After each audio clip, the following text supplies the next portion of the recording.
Hello friends, आप सबों का स्वागत है हमारे यूट्यूब चैनल रीजनिंग में सुबह में। आज हम बात करने वाले हैं, थोड़ा सा रीजनिंग से हटके हम बात करने वाले हैं कि झारखंड पुलिस की जो न्यू वैकेंसी आई है 2023 में, जिसका फॉर्म फिलअप ये 15 जनवरी से स्टार्ट होने वाला है, उसके बारे में हम और उसमें एज लिमिट के बारे में हम बात करने वाले हैं। मेनली इस वीडियो में एज लिमिट के बारे में बात कर रहे हैं।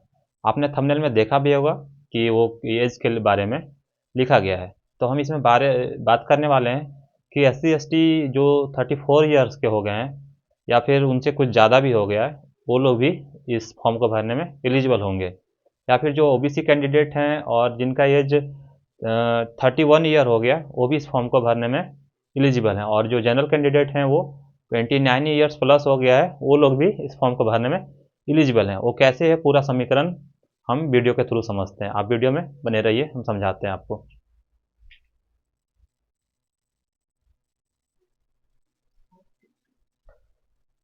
तो आइए हम बात करते हैं। यहाँ पे देखिए बहुत सारा चीज़ आपको लिखा हुआ दिख रहा होगा।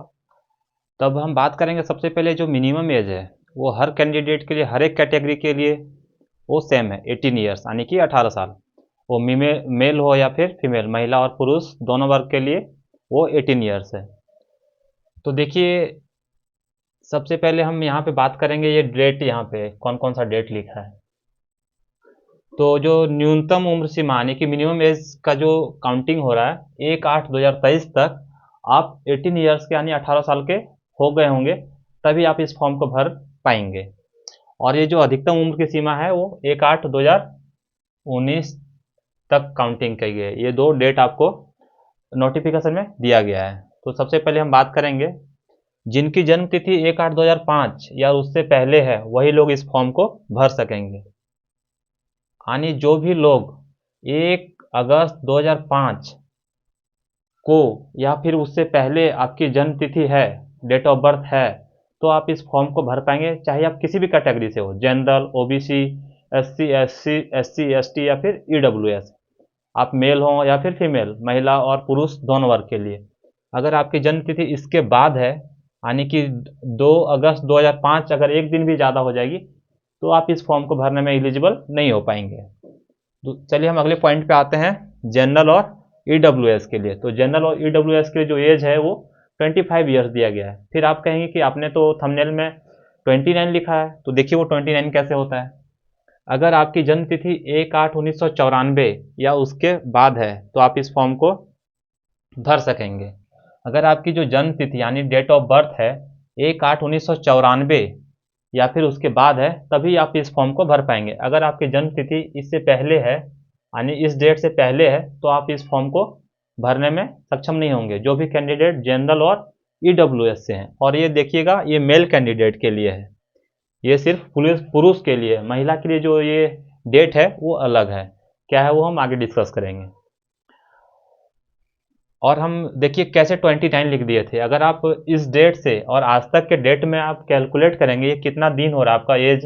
अगर आपका जन्म किन्हीं का एज इस डेट को है और आज के डेट में आप कैलकुलेट करेंगे, तो आपका जो एज है वो अप्रोक्स 29 ईयर 5 मंथ और 8 डेज हो जाएगा, ये हो जाएगा। इसलिए मैंने थंबनेल में लिखा है कि 29 ईयर्स प्लस वाले अगर आप जनरल के हैं, तो आप इस फॉर्म को भरने में एलिजिबल होंगे।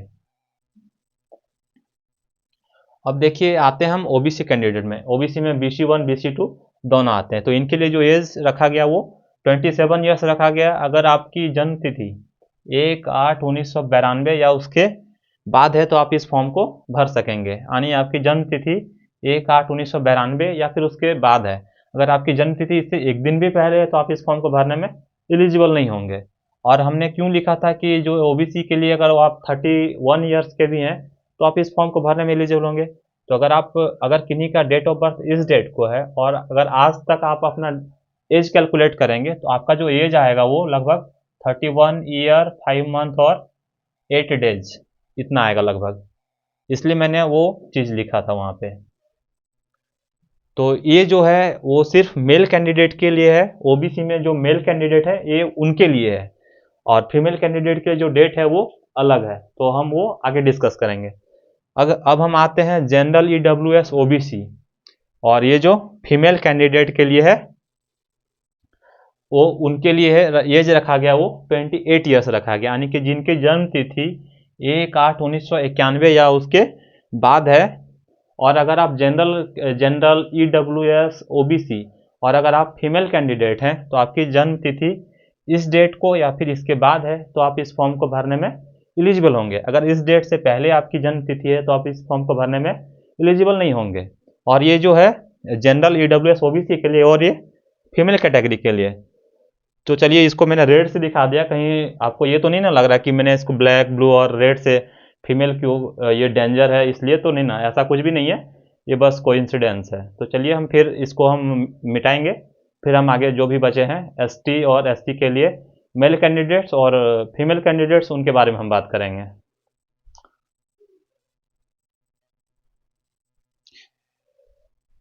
तो आइए हम आपको आपके सामने डिस्कस कर चुके हैं जनरल OBC और महिला पुरुष दोनों के लिए एज क्या रहने वाला था, मिनिमम मैक्सिमम, वो हम डिस्कस कर चुके हैं। अब बचा है SC और ST कैटेगरी वाले मेल और फीमेल्स दोनों के लिए क्या एज रहने वाला है, उसके बारे में हम डिस्कस करेंगे।